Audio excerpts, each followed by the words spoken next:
For those of you who don't come often, this is not our usual altar.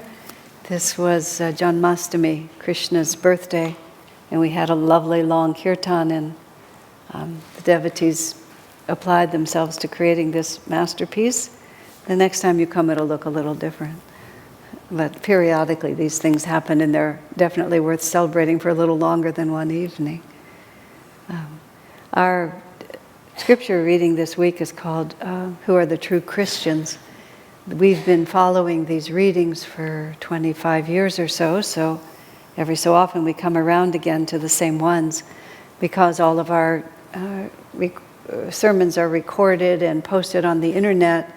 We had to, as they began to accumulate, we had to figure out systems for being able to find it. So you find the one reading, and then you find all the different times that the sermon has been given in audio and now in video and so on like that. And then one of our bright techies pointed out that the search engines respond more to content. And since repeating the same topics over and over, we often go very, very far afield.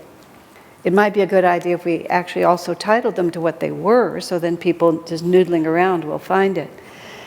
So I thought that was a terrific idea, and this particular reading is so full of interesting parts. The last time I spoke on it, I took the little part where it's about reincarnation, where we live in certain forms and then we evolve beyond it, and I'd been talking to a lot of people about their pets and things like that, so the title we came up with is Soul, Evolution in Animals. But I thought it was important also to keep the regular title. So this one was going to be Soul, Evolution in Animals, Who Are the True Christians? The project died at that point and has not been resurrected. A most unfortunate juxtaposition. But coming back to where we actually are, who are the true Christians? In the part of the reading that relates to that, are the true Christians the ones who assert that revelation began and ended with Jesus Christ, and what makes them true Christians is their absolute dogmatic insistence that He is the only one. There are many people who would define Christianity in terms of your loyalty to Christ, and your loyalty to Christ is based on your rejection of any other options. And of course, that is a kind of loyalty that many people have, and sometimes that's the only kind of loyalty that they can hold to. Too many gray areas are not good for us. I'm not going to go all the way back to people and their pets this time, but it is also referenced in here that we evolve gradually. We evolve even through the animal level to the point of self-consciousness, where we can be aware of the cause and effect relationship of our own actions, and then begin to make decisions based upon what brings us happiness and what doesn't bring us happiness. But the great beauty of God is that we are equally loved by all, and that there are many different ways of turning toward the light. It just depends on where you are on the spectrum in relation to that light. And there are points of evolution where much subtlety is possible, where you can see this side and also that side and still not lose your own path. But there are also stages in which you have to grip with everything you have, because any nuance is too undermining. I've shared with you once that I was on a radio program many years ago when I still lived in the country at Ananda Village, and I was invited on to talk about our community, our organic gardens, our schools, our country lifestyle. But the man who was interviewing me, I didn't know till I got there, had himself a very difficult history, having been raised come up in a very hard way, and then he'd become a heroin addict, and then he'd gone to jail, and then he got religion, and he was a Christian in the most narrow possible sense, because he couldn't allow there to be any doubt or any waffling. It had to be absolute, because the other side for him was an abyss. So somehow when we started, I'd come there. He didn't invite me from my spiritual point of view, but in chatting beforehand, before we went on the air, I told him something of my spiritual commitment. He told me his. And then the poor man, he was in a terrible dilemma because the heathen was among him. And he was actually giving the heathen airtime. And it was a real crisis of conscience for him. So he felt obligated to confront me on the radio in this live program to try to challenge me to accept Jesus Christ as my only true Savior. So I didn't really know what to do, because it's also morally wrong for me to in any way undermine this man's faith. Far better, he should be the most fanatical Christian on the planet than be a heroin addict. Religion was a better drug for him. Let's move forward. So I couldn't dispute him, and he couldn't let me go. So I just went into silence. I said, I just am not going to discuss this with you. I said, my spiritual beliefs include yours. Yours don't include mine. I don't see where the conversation's going to go. So I stopped talking, live radio. And it was a little tiny station. It was no big national crisis. But we sat there for a period of time until he became convinced that I really meant it. And then we went back to goats and organic gardening and so on like that. But it was a very real and extremely instructive experience. I keep thinking about Swamiji when he was in the Holy Land, when he was in Israel, and someone came up to him and said, "Do you believe that Jesus died for your sins?" And Swami said back, "How can God die?" And the man was just too bewildered by that answer. And then he just walked away. He just left it. And so we meet these things all the time, and we have to figure out how to deal with it. But listening to that man, also just thinking about it and thinking about it in the context of this reading, we all have to work from wherever we're standing in order to take our next step forward. And the tremendous power of self-realization as a spiritual path is also why many people, including that man on the radio, it's not only that he couldn't embrace it, he could hardly see it. Because if there's a point at which it has to be clearly defined externally. We have an external form, and then we push with our energy to match ourselves to that external form. This is what you do to be saved. You relate to the priest in this way. You relate to the teachings in this way. You go to the church at this time, or whatever it might be. You take all these beliefs. You've got them all lined up. I know what they are. This is who I am. I'm a spiritual person. I'm a Methodist. I'm a Jew. I'm a Muslim. I'm a this. It's all clearly laid out for me.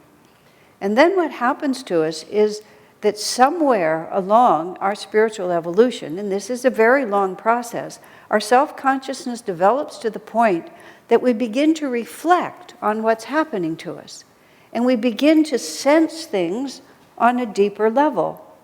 And we begin to sometimes, and this is the start of it, we see some kind of a disconnect between what the form is supposed to be and who I really am.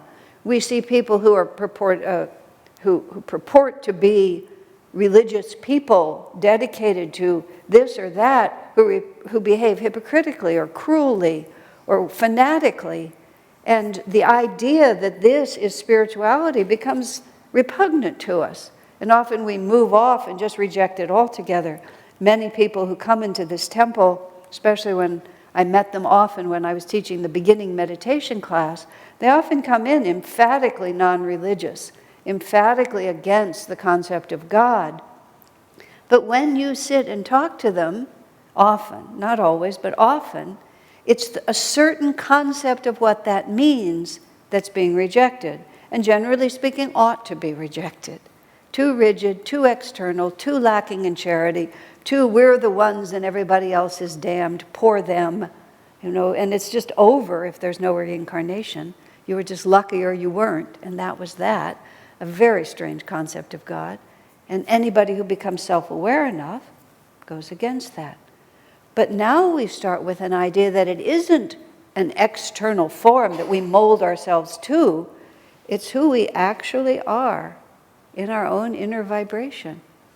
And of course, what that does is, you see, we can no longer lean upon anybody's authority in order to make ourselves feel righteous and good in the way we want to be righteous and good. The power of self-realization, and this is among many reasons why Master came to this country at this time, is to put spiritual responsibility in the only place where it can really be put, which is in the hands of the soul who's longing for that freedom. Yes, the Master will help you. Yes, God will help you. But He can only help you to the extent that you and I are asking from the deepest, most sincere part of our own hearts. When I was talking to that man on the radio, there were many things I could have said to him, but he wasn't asking for any of them. And it would have been a tremendous imposition on his free will for me to try to explain it. I was in a Jewish synagogue on Rosh Hashanah. That's my family's background, and I went with my father to the temple just kind of for old time's sake. And I was sitting in the back of the synagogue, and the rabbi was particularly not a self-realizationist. There may be rabbis who are, but he wasn't one of them. He was just a hardy, very externalized sort of person. And it was so dull, and it just went on, and for some reason, this is my recollection, maybe I have this wrong. I think in order to, you have to be in the temple for many hours on Rosh Hashanah, and so Yom Kippur is what I meant, not Rosh Hashanah. They sort of allowed people to just chat and come in and out, and I think people were even looking at books and things that weren't the prayer book. I mean, they were just kind of like hanging out in there, because if you sit there for all that time, I guess you get the automatic benefit. I guess that was the reasoning. And they were doing all that because the rabbi was so dull. So I'm looking at the prayer book. The prayer book is hot stuff. It's just full of great poetry and great philosophy, and it was so terrific. And I just had this almost irresistible urge to just walk up to him and pull on his sleeve and say, "Give me 10 minutes, I'll wake him up, I promise you." You know?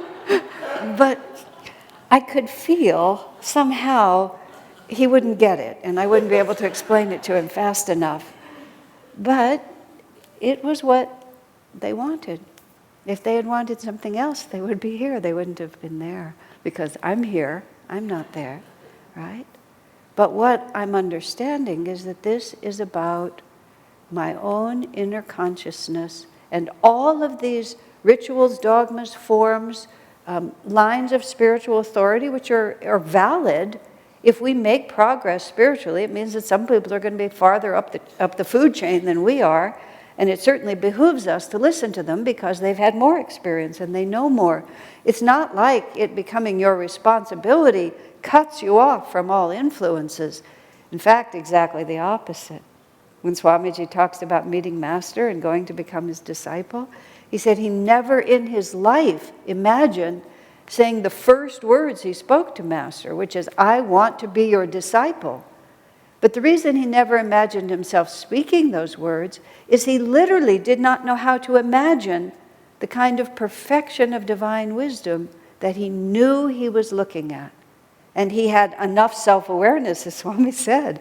I needed help. And I suddenly saw someone who really could help me. And what else would I have done except say, "Help me"? And then strive with all his heart to understand what that meant.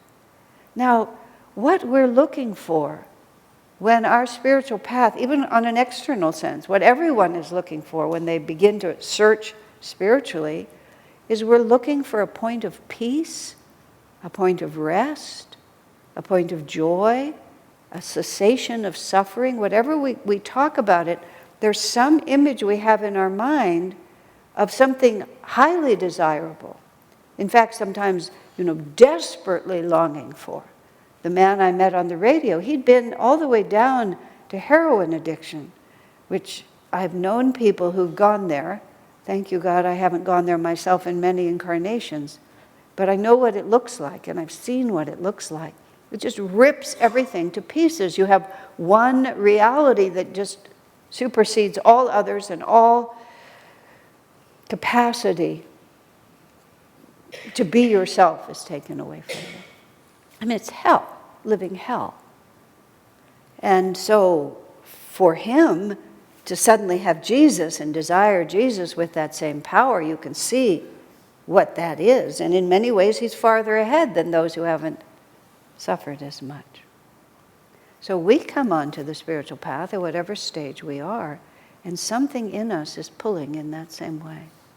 Pulling desperately or mildly, but it's pulling in that same way. And then the whole process of self-realization is described in the Bhagavad Gita. Desire, it is that takes us away again and again from where we want to be. Now, desire has kind of a mixed reputation, because desire is what our entire society is based on, just wildly so. It's just everywhere you turn, everything is just feeding your desires. You just walk down California Avenue. Where do we want to eat today? Shall we have curry? Shall we have egg? Shall we have Italian food? Shall we have Mexican food? And you're thinking about all those things, and you're walking through the farmer's market, and there's cauliflower, and there's beautiful jewelry and stuff there, and oh, look at that little hat, and this, just like everywhere you turn, this whole society just vibrates. Someone put it, eat me, buy me, take me home. It just vibrates like this. And we're making some effort to rest within our inner self. And everything around us works against that. And so desire isn't just, sort of these massive desires for heroin or promiscuity or power or wealth or anything like that. Desire is this constant force like this that is always slightly disturbing our peace. And so our senses, generally speaking, that's how we interact with this world. That's what he's talking about. We live inside our physical bodies. We're trapped inside our physical bodies because we're identified with them. We don't know how to get out of them. So it's touch, taste, sound, smell. This is how we see and experience things. And also inwardly, these desires, the memory of all these possible experiences that we can have as our individual selves, it's just constantly vibrating. And where we're trying to bring ourselves to stillness, it's always just like this. It's always twitching a little bit. In the Patanjali Yoga Sutras, it referred to, makes the mind jerk like that. I loved that. You're just there, and then all of a sudden, burritos. Whatever it might be, it just, you slip away from where you're standing. The senses give you input. In that case, it's the memory of the salsa or whatever it is. There's the memory of it. The mind perceives it. The intellect analyzes it. And all of a sudden, the heart is restless. And the restless heart is it. That's the whole spiritual path, is the restless heart. Swamiji said, we talk about calming the mind in meditation, but it's the heart that has to be calmed. Because the heart is the seat of desire. I want it this way, I don't want it this way. I don't want to be sitting here meditating anymore. I want to be getting up and having breakfast. But it comes from here. The intellect then processes it, but the heart is remembering whatever it is it wanted. Or my knee hurts, or I wonder what my friends are doing. Will I be finished in time? What about my this? What about my that? Ooh, like that. So when the Bhagavad Gita tells us desire it is that takes us away, he's talking about it on the most simple, subtle level. And it's not, and this is the key that our particular path has shown us, meaning the way Swamiji demonstrated and exemplified the teachings of self-realization, because there's real simple solutions to the problem of this world aggravating our desires all the time, is you walk away from it. You just go somewhere else. You go up into an Himalayan cave. You shut yourself up in a monastery, but none of these things are as attractive for us anymore. And when Yogananda came to bring this new message, new dispensation of self-realization for a new age, that's not how he lived it. And that's certainly not how Swami Kriyananda took it. Cooperative communities, spiritual communities where householders and families and children and monks and nuns can all live a life equally dedicated for God. But in this world, that puts us, we have to earn money, we have to make relationships work, we have to educate these children, we have to help them with working out their destiny. We have to find land, we have to build houses, we have to dress in ways that are acceptable to the society we live in. Huff, puff, we've got all those desires going. How could this have been a good idea? How could the masters have put us into this situation? Where is my Himalayan cave? But that isn't the life that was given to us. So I watched Swami Kriyananda for many, many years, and at first I really didn't understand. In the beginning of Ananda, when we were, I think the word dirt poor is exactly right, because the dirt was always just inches away from whatever else you were doing. I lived in this little trailer, which I loved, this little trailer, and you just sort of open the door, which was a little askew, and walk down these steps, which I myself had built, which was the worst piece of carpentry you had ever seen, and I was so proud of it. And I walked down this, and it's just like, it was just sitting just right on the dirt, and it was in the middle of the forest, and there was no paved roads, and I pulled the spigot for the water was only about 20 yards from me. I lived in luxury quarters because I didn't have to haul the water from so far like everyone else did. And then there was a little hole in the bottom where the grass was growing up just through the trailer to keep it nice and ventilated as far as I was concerned. I mean, that's how you live. When you have more money, you get solid things and you insulate yourself from the world and so on, but we couldn't. You know, we could draw just a square around us that would hold the rain out, and that was about it. I loved it, loved every minute of it. Swami, however, had a geodesic dome that cost $5,000. That was just like a phenomenal amount of money. And it was actually big enough to walk around in. It also leaked like a sieve, but nonetheless, you know, and he had plain plywood floors, and everything was as cheap as it could possibly be, but it was more than the rest of us had because of the life that he lived. And he would occasionally take a trip, like, you know, to San Francisco. He would go out to dinner, go to restaurants, things like that, just stuff that was like so far beyond us. And oh my gosh, you know, some people thought he's just living so high, you know, so far away from the ideal. And he bought a computer and stuff. Like, he had a generator so he could run an electric typewriter. I mean, this was simple living for him. This is what he needed. He lived where he could live. But as years passed and everything changed step by step, as Swamiji said, in India they respect you for being very poor because they recognize that you have renounced. In America, they think there must be something wrong with you if you can't get more money than that. And that was when Swami traded in his Army surplus Chevrolet, 1975 Chevrolet or something, for a Ford. He said in India they would respect me for driving this old car, and here they think there's something wrong with the teachings. In America, as he put it, where money is so much easier to come by, if you can't get more money than this, they think there must be something wrong with you. So he sort of hit this middle level. When he was buying that first car, he really liked, I think it was a Buick, of some sort of Buick town car or something. But he said in the brochure, all the people driving it looked so self-satisfied because they were driving this car.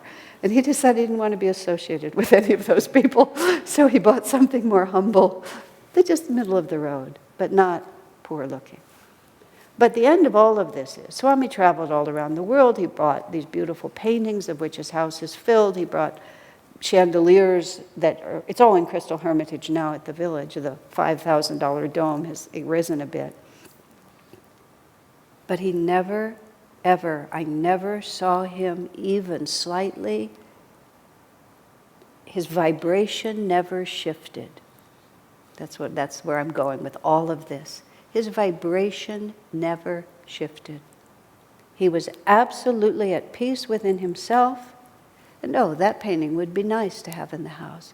This is Guido Odierna. He does beautiful paintings. He said, I could furnish all of Crystal Hermitage with these paintings and help this wonderful artist. He buys 30 of his canvases. and manifest the money to do it somehow. He didn't have it when he started, but he decides it's the right thing. But his vibration never waffled. So it's not like in this particular age that we are even allowed to cut ourselves off from this eat me, buy me, take me home society in which we live. That's not our choice. Our choice is to be the master of that force which comes to unsettle us. And stand, as Swami once put it so sweetly, rest in the heart. Just rest calmly and quietly in the heart. And then from that point say, Lord, what would you have me do? What is my destiny here? What is my karma? How can I serve? And what is appropriate? But from resting in the heart, so that no matter whether we do live in that Himalayan cave or in a jewel-encrusted palace, or perhaps in the middle of Silicon Valley, which is another choice. We don't have to let our lives be defined merely by what our senses experience. We hold to the Spirit, and then live in this world as God inspires us to do, but never compelled. Guided and inspired, but not compelled. That's the spiritual path. God bless you.